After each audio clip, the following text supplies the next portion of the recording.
안녕하십니까? 네, 벌써 한 학기가 이렇게 마무리 이렇게 되어가고 있는 것 같습니다. 우리 학생들이 요즘에 기말고사를 보느라고 몹시 많이 피곤한 것 같습니다. 기말고사를 치르고 있는 우리 학생들이 시험을 잘 치를 수 있도록 기도해 주시면 좋겠습니다. 네, 그리고 우리 시니어 목자님들이 지난 10일 동안 이제 선교 여행을 마치시고 오늘 예배 함께 드리게 되었습니다. 건강한 모습으로 이렇게 복귀하셔가지고 너무나 감사드립니다. 네, 사진은 무슨 소양이었습니까? 주일 예배 후에 사진 아마 찍으신 것 같습니다. 우리 알마티에서 예배를 드리시고 사진을 찍으셨는데 우리 키르기스탄 역사는 우리 다음 주 예배 때 선교 보고를 좀 들어보는 시간을 좀 갖도록 하겠습니다. 네, 오늘 요절 말씀 지난 그리고 어제였습니다. 우리 성령 충만 교회에서 캠퍼스에 나가가지고 전도하시고 후문에서 사진을 찍으신 것 같습니다. 우리 바울 목자님 얼굴이 아주 좋으신 것 같습니다. 전도를 열심히 하셔가지고 밝은 얼굴로 햇빛과 같은 얼굴로 전도를 하신 것 같습니다. 네, 오늘 요절 말씀 우리 10절과 11절 말씀을 읽고 말씀을 시작하겠습니다. 10절 11절입니다. 시작.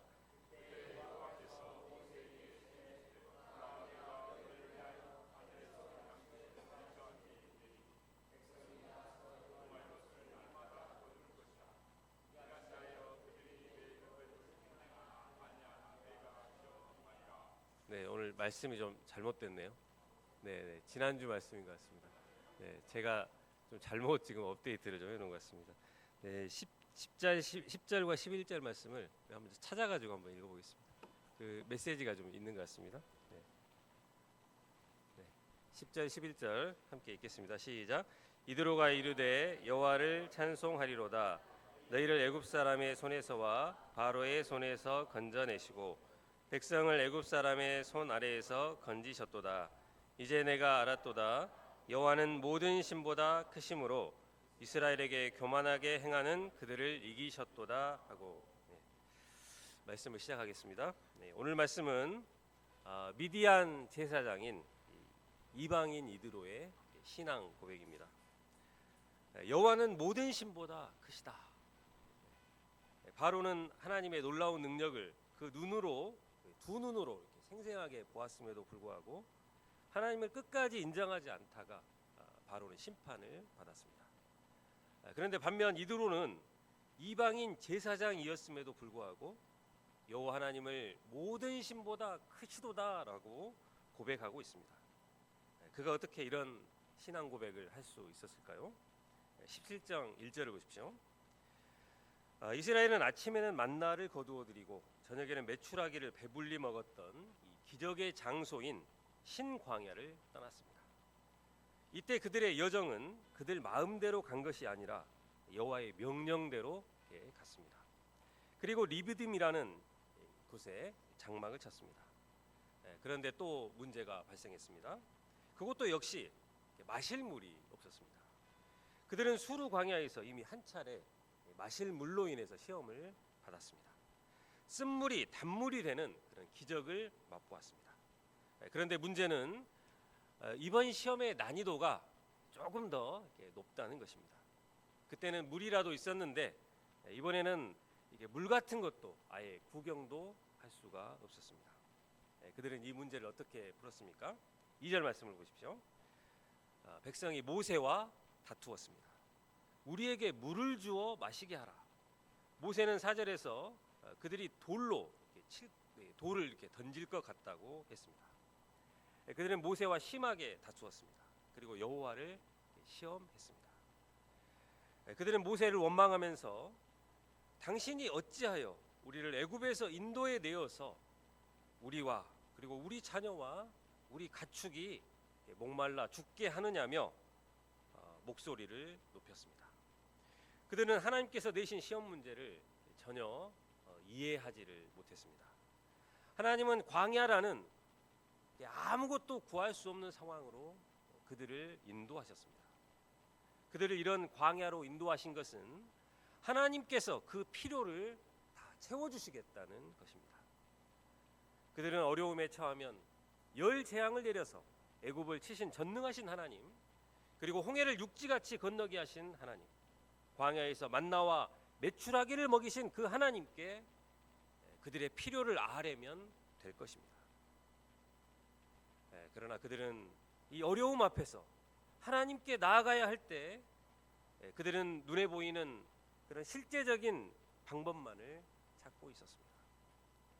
이제는 믿음의 눈을 떠서 하나님께로 나아가야 하는데 그들은 그것이 전혀 훈련이 되어 있질 않았습니다. 그들은 막상 어려운 현실만 보이고 그들의 능력으로는 도저히 해결할 수 없을 것 같자 그 원인을 제공한 모세를 원망한 것입니다.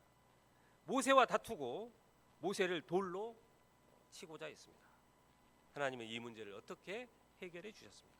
5절 말씀을 보십시오. 모세에게 이스라엘 장로들을 데리고 나일강을 치던 그 지팡이를 손에 잡고 가라고 하셨습니다. 하나님은 이 사건의 목격자들로 장로들을 세우셨습니다. 모세는 이스라엘 장로들을 이끌고 호렙산으로 갔습니다. 그리고 큰 바위 반석 앞에 섰습니다.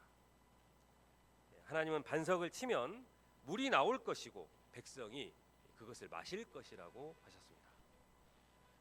그런데 보통 우물은 땅을 파야 나옵니다. 물이 필요한데 반석 위에는 건물을 지으려고 합니다. 하나님은 지팡이로 땅을 치는 것이 아니라 반석을 치라고 하셨습니다. 이때 이스라엘 백성들에게 필요한 것은 말씀에 대한 순종이었습니다. 물이 필요한데 반석을 치라고 하신 하나님의 말씀이 이성적으로는 그들이 도저히 이해가 되지를 않았습니다. 그러나 이것이 하나님의 말씀이기 때문에 순종하는 것입니다. 혼인잔치집에서 포도주가 떨어졌는데 하인들에게 손 씻을 물을 떠오라고 명령을 하고 계십니다. 이때 하인들이 바쁜 시간에 왜 쓸데없는 손 씻을 물을 떠오라고 하냐며 나는 이런 상식에 맞지 않는 일은 할 수가 없다라고 했다면 그들은 물을 포도주로 변화시키신 변화의 능력자 예수님을 도저히 만나질 못했을 것입니다. 그들이 자기 생각을 버리고 말씀에 순종해 보았기 때문에 변화의 능력자이신 예수님을 만날 수 있었던 것입니다. 하나님은 이스라엘에게 이렇게 순종하는 것을 요구하십니다. 이성과 경험의 능력으로만 살아왔던 데서 이제는 더 깊은 세계로 들어가서 하나님과 함께하는 세계, 하나님의 능력으로 살아가는 법을 배우기를 원하십니다. 모세가 하나님의 말씀에 순종해서 이제 반석을 내리칠 때 어떤 일이 일어났습니까? 그 반석에서 물이 나와서 백성들이 그 물을 마시게 되었습니다. 모세는 이 일을 이스라엘 장로들의 목전에서 행했습니다. 반석에서 어떻게 물이 나왔을까요? 모세가 단단한 바위를 지팡이로 쳤을 때 바위가 쩍 하고 갈라지고 거기서 물이 철철철 솟아 나오지 않았을까요? 반석 아래 용천수라도 있었던 것일까요? 아무튼 이런 반석에서 물이 콸콸 솟구쳐 올랐고 그 물이 얼마나 많았던지 200만 명이나 되는 백성들이 마음껏 그 물을 마실 수가 있었습니다. 그들이 1리터씩만 마셔도 200만 리터나 되는 수치입니다. 이것은 8톤 트럭으로 이렇게 8톤을 담을 수 있는 살수차가 250대 정도 동원이 되어야 가능한 수치입니다. 하나님은 이렇게 반석에서 샘물이 나게 하시는 분이십니다. 우리의 이성과 상식으로는 도저히 이해할 수가 없는 분이십니다. 모세는 이스라엘의 장로들 목전에서 일을 행했습니다. 그들은 방금 전까지 이스라엘이 물이 없다고 모세를 돌로 치려고 했던 자들입니다. 하나님은 그 이스라엘에게 모세가 얼마나 존귀한 자인가 다시 한번 깨닫게 해주셨습니다. 장로들이 이 일의 증인이 된 것입니다.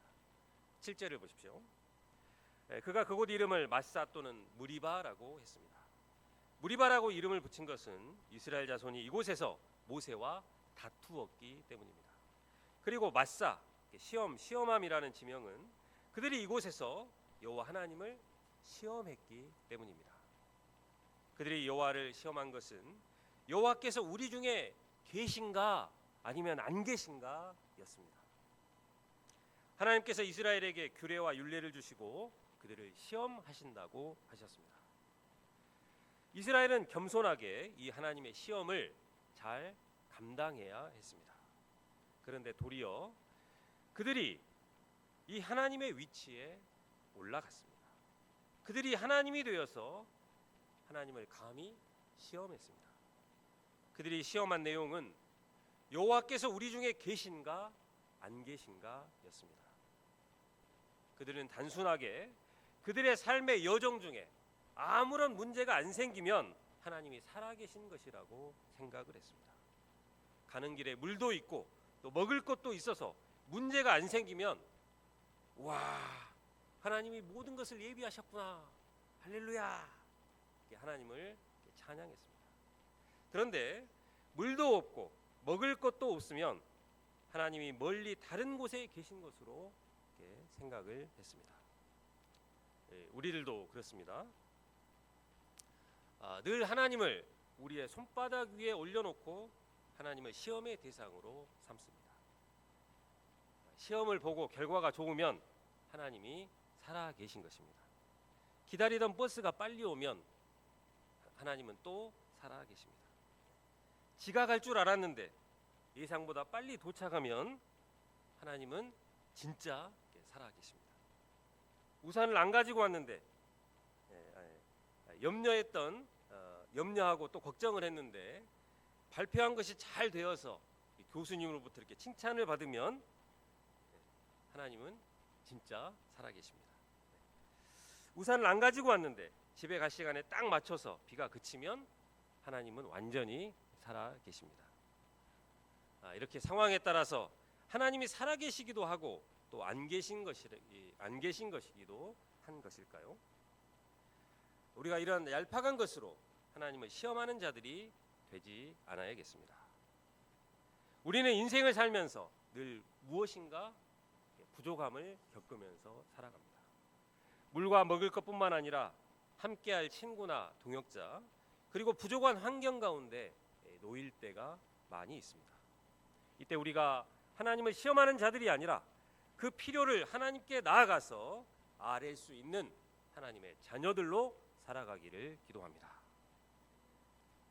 하나님의 자녀들은 하나님이 살아계심을 믿는 자들입니다. 하나님께서 자기를 찾는 자들에게 상 주시는 이심을 믿는 자들입니다.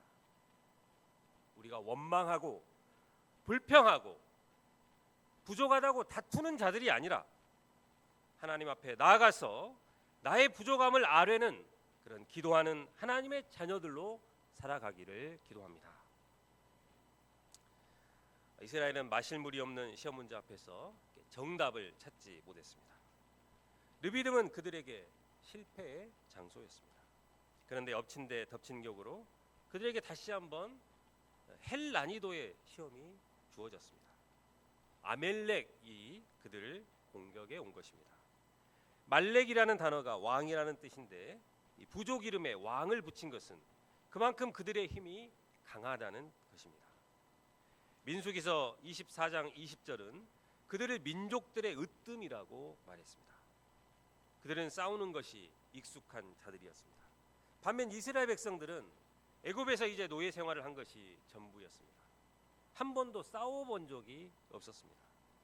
출애굽을 해서 처음으로 맞닥뜨린 상대가 하필이면 최강의 군대였던 것입니다.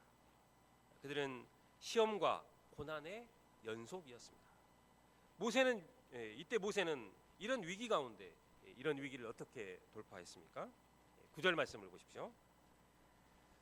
이 전쟁은 앞으로 이스라엘이 마주하게 될 모든 전쟁의 양상을 보여주고 있습니다. 모세는 위기 가운데서 투트랙 작전을 펼쳤습니다. 모세는 먼저 실제 싸우는 용사들을 소집시켜서 그들을 내보냈습니다.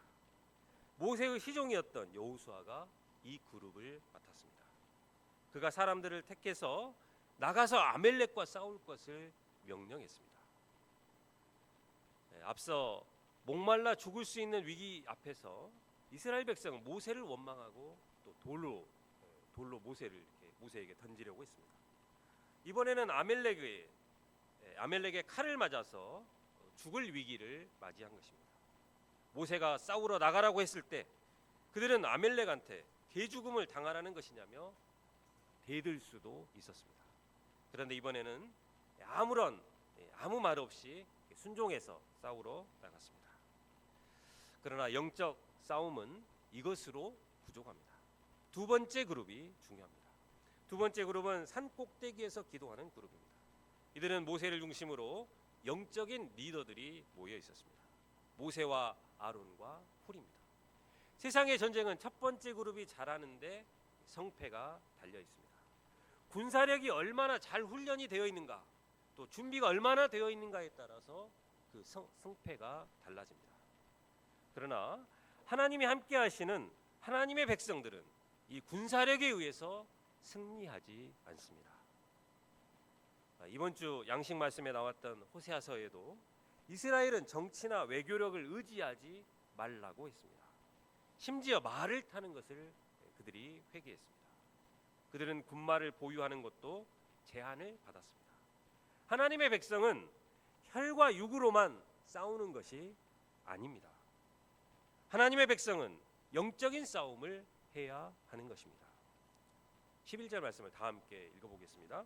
11절입니다. 시작. 모세가 손을 들면 이스라엘이 이기고 손을 내리면 아말렉이 이르니.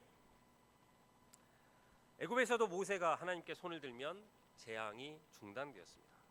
여기서도 모세가 손을 올리면 이스라엘 백성이 이기고 모세가 손을 내리면 이스라엘이 졌습니다. 기도의 팔이 올라가면 이기고 내려가면 졌던 것입니다. 물론 이스라엘 백성이 아무것도 안 한 것은 아닙니다. 그들이 순종해서 싸우러 나갔습니다. 그러나 전쟁은 하나님께 달려 있습니다.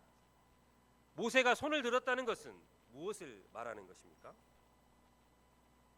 그가 하나님의 능력을 구하면서 기도했다는 것입니다. 하나님, 우리는 아무런 무기도 또 능력도 없습니다. 우리를 구원해 주십시오. 홍해를 육지같이 건너게 하시고 애굽의 강한 군대를 수장시켜 버리신 하나님께서 오늘 아말렉을 심판하여 주옵소서. 이렇게 겸손히 하나님의 도우심을 구하는 것입니다. 이처럼 모세가 기도할 때 하나님께서 아말렉을 이기게 하셨습니다. 그런데 모세의 팔이 무쇠가 아니었습니다. 모세가 몇 시간씩 이 팔을 들고 있을 수가 없었던 것입니다. 피곤해서 팔이 자꾸 밑으로 내려왔습니다. 그러자 힘을 쓰지 못하고 있었던 아말렉이 갑자기 힘이 나서 이스라엘을 이기기 시작했습니다. 이로써 이 전쟁의 양상이 기도에 달려 있다는 것이 확실해졌습니다. 아론과 훌이 돌을 가져다가 모세를 앉게 했습니다. 그리고 모세의 팔 한쪽씩을 맡아서 그들이 들어 올림으로써 해가 질 때까지 모세의 손이 내려오지 않게 했습니다. 그 결과로 여호수아와 이스라엘 백성이 아말렉 백성을 무찌를 수가 있었습니다. 여기서 우리는 영적 전투에서 기도가 얼마나 중요한가를 배울 수 있게 됩니다. 우리는 광야와 같은 세상에서 이런 아말렉과 같은 강력한 세력을 만나서 어려움에 번번이 처하게 됩니다. 이때 우리들도 산 꼭대기로 올라가야 합니다. 모세가 팔을 들어 올렸던 것처럼 우리의 팔을 들어서 하나님께 나아가 기도해야 합니다. 한 양을 섬기는 것, 한 사람을 제자로 키우는 것, 하나의 모임을 섬기는 것, 이 모두가 영적인 전쟁입니다. 팔을 들어 올려 기도하지 않을 때 결코 영적인 전쟁에서 승리할 수가 없습니다. 나에게는 아무런 능력도 또 힘도 없기 때문입니다. 산 꼭대기에서 하나님께 기도할 때 하나님께서 놀라운 승리의 역사를 이루어 주실 것입니다. 우리가 손을 들 때 놀랍게 말씀이 그 사람에게 역사하게 하시고 그 사람 안에 성령의 역사가 일어나게 하십니다. 말씀을 듣고 찔림을 받고 회개하는 역사가 일어납니다. 늘 변화가 안 되던 사람이 예수님의 제자로 살고자 분명하게 결단하는 그런 역사가 일어나게 됩니다. 은혜가 없고 팍팍하기만 하던 모임이 새로워지고, 모이기만 하면 즐겁고 또 기쁨이 있고 생명력이 넘치는 모임으로 변화가 될 것입니다. 우리가 이를 위해서 산 꼭대기로 올라가야 하겠습니다. 센터의 산 꼭대기, 또 새벽 기도의 산 꼭대기, 저녁 기도의 산 꼭대기에 올라가서 하나님께 손을 들고 기도하는 자들이 되기를 기도합니다. 우리는 이제 여름 수양회를 앞두고 있습니다. 이번 여름 수양회 주제 말씀은 이사야 53장 5절 말씀입니다. 그가 찔림은 우리의 허물 때문이요 그가 상함은 우리의 죄악 때문이라. 그가 징계를 받음으로 우리는 평화를 누리고 그가 채찍에 맞음으로 우리는 나음을 받았도다 말씀입니다. 우리 수양의 주제는 평화를 누리고 이제 나음을 받았다 해서 피스 앤 힐링으로 정했습니다. 우리가 이제 이 수양의 역사를 위해서 간절한 마음으로 기도해야겠습니다. 수양의 말씀을 통해서 나의 죄 문제를 깊이 발견하고 회개하는 수양이에요. 또 이를 통해서 하나님과 평화를 누리고 병든 영혼들이 모두 치유가 받고 또 나음을 받는 그런 수양이가 되기를 기도합니다. 이번 수양의 말씀 강사님들은 벌써부터 영혼을 갈아 넣겠다고 각오를 밝히셨습니다. 벌써 막 기대가 되는 것 같습니다. 역대 어느 때보다 말씀이 살아 역사할 것입니다. 하나님께서 이번 여름 수양회에 놀라운 성령의 역사와 말씀의 역사를 이루어 주시기를 기도합니다. 또 한 가지 기도하되 우리가 합심해서 기도하는 것이 중요합니다. 모세가 피곤할 때 아론과 훌이 붙잡아 주었던 것처럼 우리도 서로의 기도의 손을 붙잡아 주어야 합니다. 우리 주위에 기도하다가 피곤해서 기도의 선이 떨어지려고 하는 이들이 보이지 않으십니까? 몸도 마음도 지치고 피곤한 동역자들의 손을 잡아주고 함께 기도해 줄 수 있는 그런 자들이 되기를 기도합니다. 18장 1절 말씀을 보십시오. 모세의 장인인 이드로가 여호와께서 하신 모든 일들을 듣게 되었습니다. 미디안 족속은 아브라함의 후처인 그두라의 후손들입니다. 이들은 주로 아라비아 북쪽에 거주하던 유목민들로서 여호와 하나님이 아닌 다른 이방신을 섬기던 자들이었습니다. 모세의 장인인 이드로는 이들로부터 갈라져 나와서 이제 시나이 반도에 살았던 겐족속의 제사장이었습니다. 그는 모세를 만나기까지 여호와 하나님을 잘 몰랐습니다.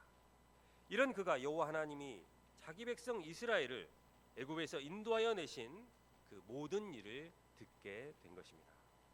그러자 그는 모세가 돌려보냈던 그의 아내 십보라와 그의 두 아들을 데리고 모세에게 찾아갔습니다. 모세는 여호와의 종이요 200만 대군의 총 책임자였지만 그의 장인을 맞아서 깍듯이 애를 갖추어 절하고 또 그에게 입을 맞추며 최대의 경의를 표했습니다. 그리고 나서 장인에게 하나님께서 하신 모든 일을 보고했습니다. 하나님께서 10가지 재앙으로 애굽을 치신 사건과 홍해 바다를 가르시고 이스라엘을 육지를 지나듯 건너게 하셨지만 애굽의 군대는 홍해 바다에 다 빠져 죽은 사건, 또 물이 쓰다고 원망했는데 그 물이 달게 된 사건, 광야에서 먹을 것이 없어서 굶어 죽을 줄 알았는데 날마다 아침이면 진 주위에 만나가 수북히 쌓이고 저녁이면 어디서 날아오는지 모르게 쌓이는 메추라기로 배불리 먹고 있는 사건, 반석을 쳤는데 그 반석에서 이스라엘 전체가 마실 물이 터져 나온 사건, 그 사건과 그리고 르비딤 전투에서 아말렉을 쳐부순 사건 등 인간의 머리로는 도저히 믿기 힘든 수준의 이야기를 장인에게 다 말했습니다.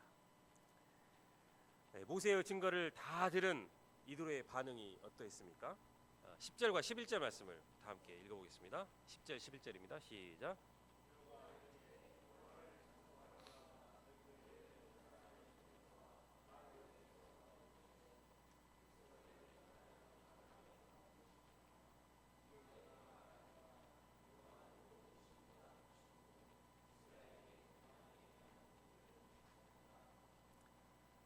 사람은 과거에 자신의 판단이 잘못되었다는 것을 알고도 자신의 잘못된 삶을 송두리째 부인해야 하기 때문에 이를 인정하려고 하지 않는 경향이 있습니다. 이를 자기 정당화라고 합니다.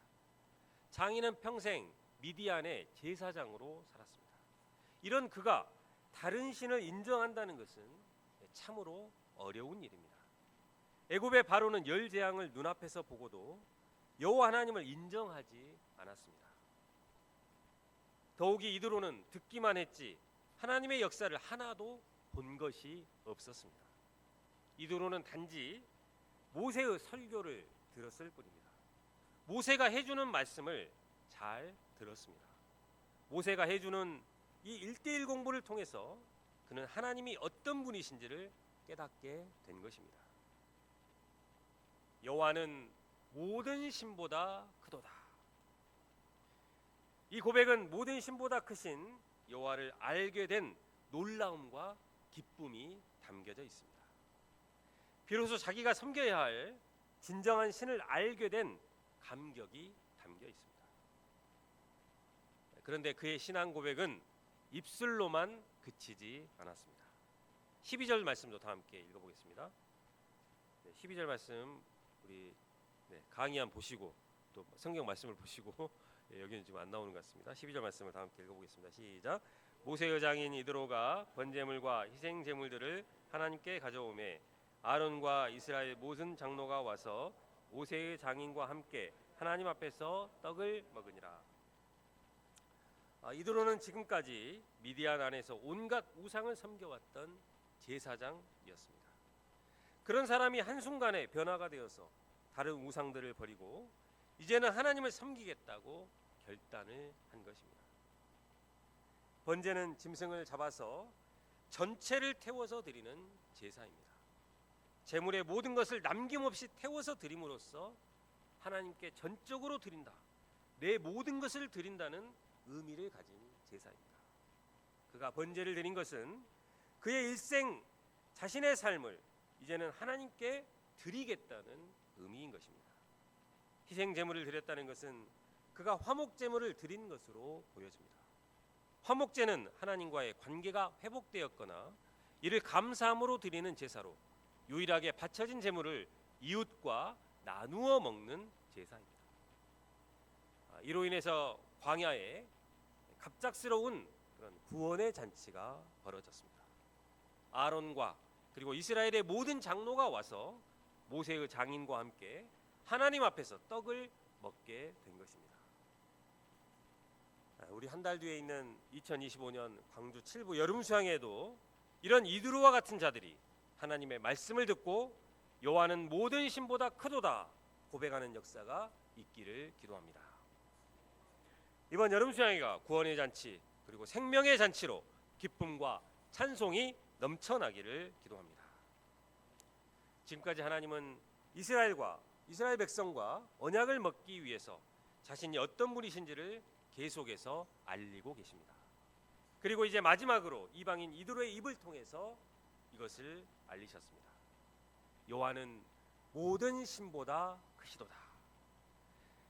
이드로의 신앙 고백은 지금까지 하나님이 하신 일이 무엇이고 하나님이 어떤 분이신지를 요약하는 한마디와 같습니다. 이드로의 신앙 고백은 예수님이 십자가에 못 박혀 죽으셨을 때 한 이방인 백부장이 했던 신앙 고백을 생각나게 합니다. 이 사람은 진실로 하나님의 아들이었도다. 복음서 저자들은 이 이방인의 신앙 고백으로 예수님이 누구신지를 결론 맺었습니다. 그만큼 그의 고백이 진실하고 또 확실하다는 것입니다. 동시에 이드로의 신앙 고백은 새로운 역사를 알리는 신호탄이기도 합니다. 하나님은 애굽에 재앙을 내리면서 바로에게 이렇게 말씀하셨습니다. 내가 너를 세웠음은 나의 능력을 내게 보이고 내 이름이 온 천하에 전파되게 하려 함이니라. 이드로는 하나님이 행하신 기적들을 한 번도 직접 보지 못했습니다. 홍해를 건너본 적도 없고 또 만나를 먹어본 적도 없었습니다. 그런데 홍해도 건너고 만나도 매일 먹는 이스라엘 백성들은 하나님이 계신가 안 계신가 헷갈려 하고 있었습니다. 그런데 이드로는 모세가 전해주는 말만 듣고도 하나님의 이름을 인정한 첫 사람이었습니다. 이는 장차 많은 이방인들이 하나님이 하신 일을 듣고 하나님을 알고 또 하나님의 백성이 될 비전을 보여주고 있는 것입니다. 결론적으로 여호와 하나님은 줄이고 목마른 세상에서 반석을 가르고 또 생수를 주시는 분이십니다. 산 꼭대기에서 손을 높이 들고 기도할 때 그 기도를 들어주시고 하나님의 백성들에게 승리를 주시는 분이십니다. 이 하나님은 이드로의 고백과 같이 여호와는 모든 신보다 크십니다. 이제 우리의 여름 수양회가 한 달 앞으로 다가왔습니다. 수양회를 통해서 그동안 자라왔던 우리의 양들과 그리고 초청받은 모든 분들이 크고 놀라우신 하나님을 만나고 신앙 고백하는 수양회가 되기를 기도합니다. 10절 11절 말씀을 다 함께 읽고 기도하겠습니다. 시작. 이드로가 이르되 여호와를 찬송하리로다.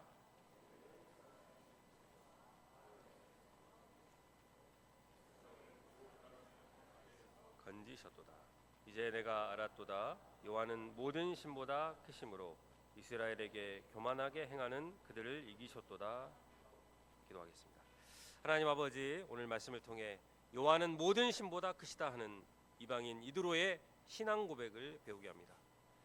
오늘도 하나님의 역사를 듣고 또 체험함으로 인해 살아계신 유일하신 하나님으로 고백하는 자들이 되기를 기도합니다. 이제 여름 수양회가 한 달 앞으로 다가왔습니다. 우리가 이때 산꼭대기에 올라가서 하나님께 팔을 들어 올려 기도한 모세처럼 하나님 앞에 나아가 기도하는 자들이 되게 하시기를 기도합니다. 말씀의 역사, 또 성령의 역사, 양들이 변화되고 또 성숙한 목자들로 변화되어지는 그런 역사들이 여름 수양에 충만하게 나타날 수 있기를 기도합니다. 우리의 역사를 합심해서 또 기도하는 자들이 되게 하시기를 기도합니다. 감사하고 예수님의 이름으로 기도합니다.